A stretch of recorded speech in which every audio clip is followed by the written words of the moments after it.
Good morning class 8। चलिए आज की ऑनलाइन क्लास में भी हमने पाठ पढ़ा है पाठ 11 जब सिनेमा ने बोलना सीखा, है ना। अभी तक हम इसके 2 वीडियो देख चुके हैं, आज हम इसका तीसरा वीडियो पढ़ रहे हैं।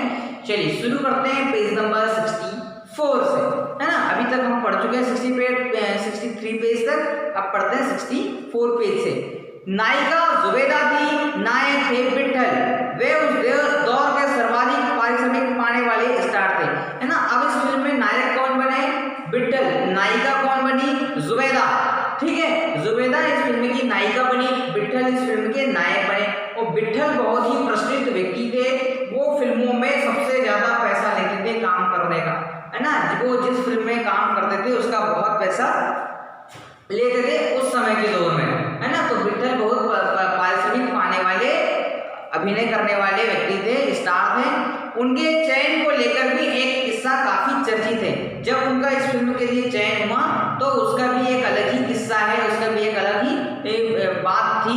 ठीक है, विट्ठल को उर्दू बोलने में मुश्किल आती थी। विट्ठल जो व्यक्ति थे वो हिंदी बहुत अच्छा बोलते थे, अभिनय बहुत अच्छा करते थे, लेकिन उन्हें उर्दू बोलने में बड़ी दिक्कत जाती थी। तो इस दिक्कत के कारण उनको इस फिल्म से हटा दिया गया, है ना। बड़ी मुश्किल आती थी। पहले उसको उनका बतौर नायक चयन किया गया, मगर इसी कमी के कारण उन्हें हटाकर उनकी जगह महबूब को नायक बना दिया गया। उनको हिंदी आती थी लेकिन उर्दू नहीं आती थी, जबकि फिल्म में उर्दू डायलॉग भी थे।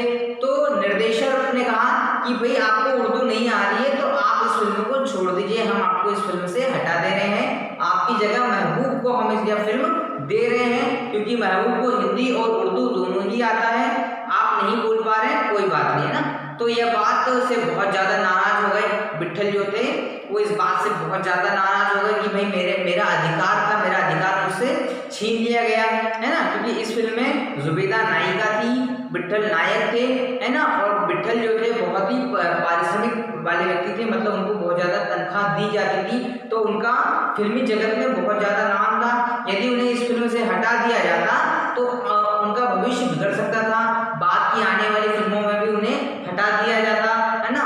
बाद की फिल्मों, उर्दू फिल्मों के लिए उनको साइन नहीं किया जाता, उनका चयन नहीं किया जाता। तो इस बात को ध्यान में रखते हुए विट्ठल ने केस कर दिया, मुकदमा दायर कर दिया कि नहीं भाई मेरा अधिकार है इस फिल्म में काम करने का, क्योंकि मैंने पहले इस फिल्म पर चयन किया गया है, मैंने पहले इसका कॉन्ट्रैक्ट किया है, तो मैं ही इस फिल्म में काम करूंगा, मेरा अधिकार है, कोई और व्यक्ति इस अधिकार को नहीं ले सकता।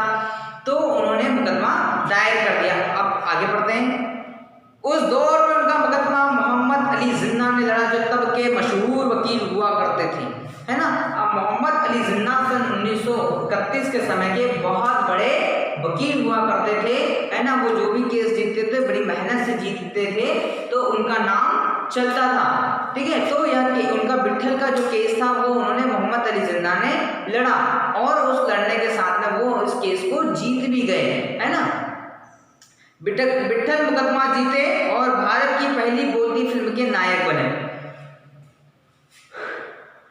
विट्ठल जो थे ये मुकदमा जीत गए, जीतने के बाद में वो भारत की पहली बोलती फिल्म के नायक भी बने, वो हीरो भी बने। उन्हें यह फिल्म वापस से अलॉट कर दी गई, यह फिल्म वापस से साइन कर दी गई, वापस से दे दी गई कि आप ही इस फिल्म में काम करेंगे, है ना। अदालत ने यह फैसला दे दिया कि विट्ठल को बोलती फिल्म आलम आरा में काम करने का मौका दिया जाए, उनसे यह मौका नहीं छीना जाए, क्योंकि पहले के कॉन्ट्रैक्ट में इस तरह का कहीं भी उल्लेख नहीं है कि आपको बीच से हटा दिया जाएगा या आपको उर्दू भाषा न आने पर आपको बीच से हटा दिया जाएगा, इस तरह का उसकी कॉन्ट्रैक्ट में उल्लेख नहीं था। तो इस कॉन्ट्रैक्ट के आधार पर या इस अनुबंध के आधार पर उन्हें वापस से इस फिल्म में ले लिया गया, है ना। और फिर उन्होंने अपना अभिनय पूरा किया, इस फिल्म में अपना अभिनय पूरा किया। उनकी कामयाबी आगे भी जारी रही। मराठी और हिंदी फिल्मों में वे लंबे समय तक नायक और स्टंटमैन के रूप में सक्रिय रहे। इसके अलावा आलम आरा में सोहराब मोदी, पृथ्वीराज कपूर, याकूब और जगदीश सेठी के जैसे अभिनेता भी मौजूद रहे, आगे चलकर जो फिल्म उद्योग के प्रमुख स्तंभ बने। ठीक है, अब इस फिल्म में और भी बड़े बड़े नायक थे, और भी बड़े बड़े कलाकार जो व्यक्ति थे वो काम कर चुके हैं। इस फिल्म में आलम आरा जैसा, सोहराब मोदी जैसा व्यक्ति इस फिल्म में काम किया है, साथ में पृथ्वीराज कपूर, जिसको हम पृथ्वीराज कपूर जो राज कपूर के नाम से जाने जाते हैं, उन्होंने भी इस फिल्म में काम किया। याकूब और जगदीश सेठी ने भी इस फिल्म में काम किया, जो आगे चल करके बहुत अच्छे कलाकार बने और फिल्म इंडस्ट्री में इनका नाम चलने लगा, इनका प्रोडक्शन हाउस खुल गया, ये खुद फिल्मों को प्रमोट करने लगे। बाद में जाकर के इन्होंने इतना अपना नाम कमाया कि ये खुद ही फिल्मों को प्रमोट करने लगे, प्रमोशन करने लगे, प्रमोटर बन चुके थे। यह फिल्म 14 मार्च 1931 को मुंबई के मैजेस्टिक सिनेमा में प्रदर्शित हुई, है ना। सबसे पहले 14 मार्च सन 1931 को यह फिल्म मैजेस्टिक मुंबई के एक सिनेमाघर में रिलीज हुई। फिल्म 8 सप्ताह तक हाउसफुल चली। हाउसफुल का मतलब एक भी सीट खाली नहीं रही उस सिनेमाघर में। 8 हफ्ते मतलब 2 महीने तक यह फिल्म कंटिन्यू चलती रही, है ना। चलिए, और भीड़ इतनी उमड़ती थी कि पुलिस के लिए नियंत्रण करना मुश्किल हो जाया करता था, है ना। उस समय में भीड़ बहुत ज्यादा, उस फिल्म को देखने के लिए लोगों बहुत तावले हुआ करते थे और सिनेमाघर के सामने बहुत ज्यादा भीड़ लग जाती थी। लोग उनको, पुलिस वाले उनको संभालते थे, पुलिस वाले से वो संभलते भी नहीं थे, इतनी ज्यादा भीड़ वहां पर हो चुकी थी। समीक्षकों ने इसे भड़कीली फैंटेसी फिल्म करार दिया था, मगर दर्शक के लिए यह फिल्म एक अनोखा अनुभव थी। यह फिल्म 10,000 फुट लंबी थी और इसे 4 महीनों की कड़ी मेहनत से तैयार किया गया, है ना। अब ये था कि फिल्म की समीक्षा करने वाले लोगों ने इस फिल्म को एक भड़कीली फैंटेसी कहा। भड़कीली फैंटेसी इसलिए कहा क्योंकि लोग इसके लिए भड़क चुके थे, इसको देखने के लिए भड़क चुके थे। लोग इस फिल्म को देखने के लिए भीड़ लगा देते थे। लोग सिनेमा घरों के सामने खड़े हो जाते थे टिकट के लिए कि पहले हमें टिकट दिया जाए, हमें टिकट दिया जाए। और कई बार तो ऐसा भी हो गया इस फिल्म को 2-3 बार लोगों ने देखा है ना। एक ही व्यक्ति ने 2-2, 3-3 बार इस फिल्म को देखा है। तो फिल्म के समीक्षकों ने इस फिल्म को भड़कीली फिल्म कहा है कि इस फिल्म ने लोगों को भड़का दिया है ना, लोगों को फिल्म देखने के लिए भड़का दिया है ना।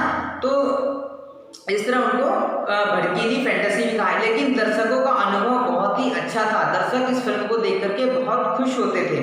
यह फिल्म 10,000 फुट लंबी थी, है ना। 10,000 फुट लंबी थी, मतलब इसका जो फिल्म बनने का जो क्राइटेरिया था, जो जगह थी, जो क्षेत्रफल था, है ना, जिसमें जितने इसका प्रोडक्शन हाउस जो बना था वो 10,000 वर्ग फुट क्षेत्र में बना था, है ना। इतनी जगह इस फिल्म को बनाने के लिए उपयोग की गई थी और साथ ही 4 महीनों की अथक मेहनत, दिन में भी काम किया, रात में भी काम किया और 4 महीनों की मेहनत के बाद इस फिल्म का निर्माण हुआ था। सवाक फिल्मों के लिए पौराणिक कथाओं, पारसी रंगमंच के नाटकों, अरबी प्रेम कथाओं को विषय के रूप में चुना गया। अब उस समय कोई बहुत ज्यादा विषय हुआ नहीं करते थे बोलती फिल्मों के लिए, तो उस समय पौराणिक फिल्में, मतलब धर्मों पर फिल्में बनने लगी, धर्म की कथाओं पर बनने लगी, भगवान की कथाओं पर फिल्में बनने लगी, क्योंकि उनके डायलॉग जो थे वो किताबों में लिखे थे, ग्रंथों में लिखे थे, नाटकों में चलते थे, थिएटर में चलते थे। तो वो सभी चीजें उनको वो कंटेंट्स जो था फिल्मों की, जो स्क्रिप्ट राइटिंग थी, जो डायलॉग थी, वो उनको बहुत आसानी से मिलने लगे। तो बोलती फिल्मों में सबसे पहले धार्मिक फिल्मों का प्रचलन शुरू हो गया, धार्मिक फिल्में ज्यादा बनने लगी।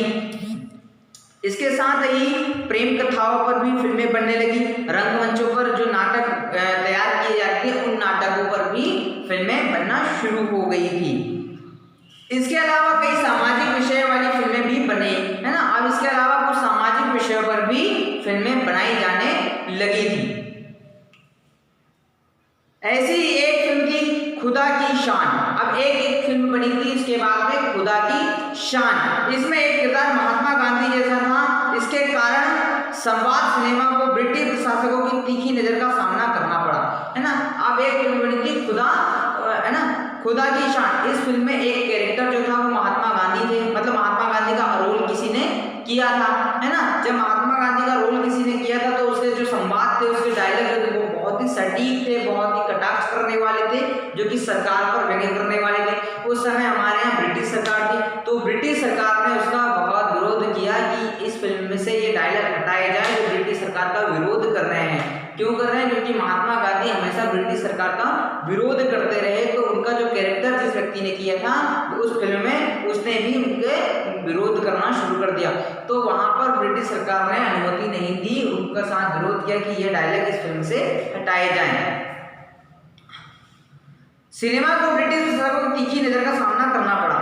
सवाल सिनेमा के नए दौर की शुरुआत कराने वाले निर्माता निर्देशक हरदेशित इतने विनम्र थे कि जब 1956 में आला मारा के प्रदर्शन के 25 वर्ष पूरे होने पर उन्हें सम्मानित किया गया और उन्हें भारतीय सवाक फिल्मों के पिता कहा गया, तो उन्होंने उस मौके पर कहा था कि मुझे इतना बड़ा खिताब देने की जरूरत नहीं है, है ना। अब ये था कि जब 25 वर्ष पूर्ण हो चुके थे सवाक फिल्मों के, बोलती फिल्मों के 25 वर्ष पूर्ण हो चुके थे सन 1956 में, तब हरदेशित को सम्मानित किया गया था। तो उन्होंने कहा था कि यह सम्मान मुझे न दिया जाए, है ना, मैं इस मौके पर मुझे इतना बड़ा खिताब देने की जरूरत नहीं है। ठीक है, चलिए अगले वीडियो में हम पेज नंबर 65 को पढ़ेंगे। तब तक आप इस पार्ट को पढ़िए और समझिए। Thank you.